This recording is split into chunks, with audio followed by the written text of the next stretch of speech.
What's up, guys? Welcome back to BT Willa's Garage. I've got a little cold today, so you'll have to bear with my voice. So check it out. We're under the house. This Trojan UV Max has been beeping for about 2 to 3 weeks now. And anytime someone needs to stay in the spare guest bedroom right above us, they hear this lovely beeping every 2 seconds, like beep, beep, beep. I just muted it, but it only stays muted for so long until you actually change the bulb. So, it counts down from 365 to 0. It's been a year since we changed it last. What's up, Luna? There's a wolf under the house. Alright, so we're going to change this bulb. First thing we need to do is actually unplug the unit. And when you unplug the power source to the unit, it is going to give you a dying battery symbol. So if you were to have a power loss, you've probably heard this before. So trace your line going from your UV Max to your power source, which is here. Unplug it, we'll get that sound. Well, we probably won't get the sound because I've got it muted. Ugh. Alright, so now that it's off, let's go to the next step. Alright guys, the next step is to turn your water off. So you can see my main coming in here. It's going through. I used to have an old water filtration system that I have turned off. Anytime you see this, it's off. If it's flowing with the plumbing line, then it's on. So you'll see I just turned this off. I called my wife who's upstairs, had her run the sink until the pressure's gone. And we can go to the next step since there's no water going through the Trojan UV Max, which is actually located here. So our next step is going to be to remove this cap, take that guy off, and just put it in a safe place. You are going to need a bulb for this job, guys. So here's the bulb. I'm going to put the link to this on Amazon, but this is what ultimately you're going to need to replace. And it's also good to have a 5-gallon bucket nearby because when we take this off here in a second, it is going to be pressurized and you know, have a little bit of water that's going to leak, and you don't want to flood your basement or get your stuff rotten underneath here. All right, let's go to the next step. All right, guys, this next step's important to have on some gloves because the oils on your hand can affect those bulbs. Let's see.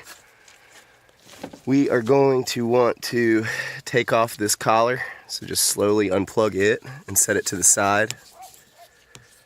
Then you're going to want to twist. I don't know if you, here, sorry about the movement. You're going to want to twist this at the collar. See how that's turning?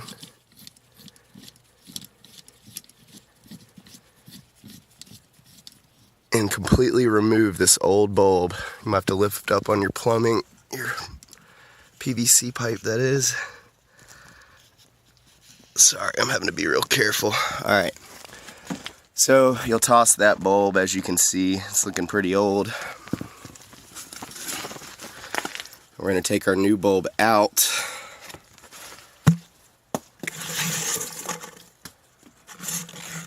Located here. See how fresh that is. And very carefully insert it in while lifting the plumbing, tightening the bulb back down. And you'll feel it kind of touching a spring in the back, which is good. We want it to set on that spring.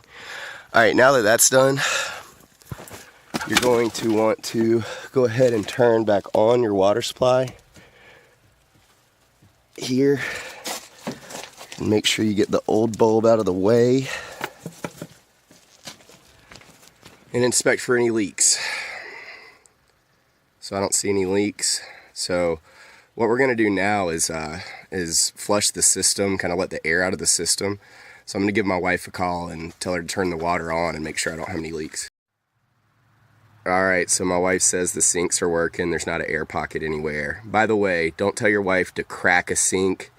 You might just want to say turn the water on. You got to go back and forth on what crack a sink means for about 30 seconds. I'm just kidding. Alright, so now we're going to plug this collar back in. Some people like to remove the ground on those before they do it, you know, just to be safe, I assume. I didn't, but that's up to you. I just don't want anybody yelling at me about that. Okay, so believe we're about like this.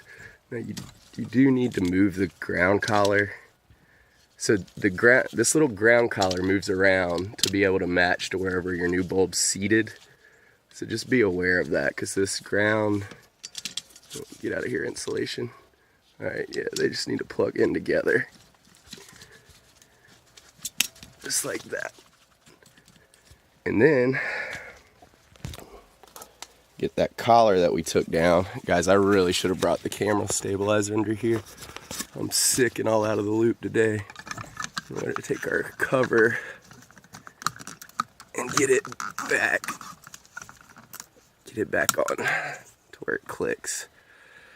Okay, now plug back in your system.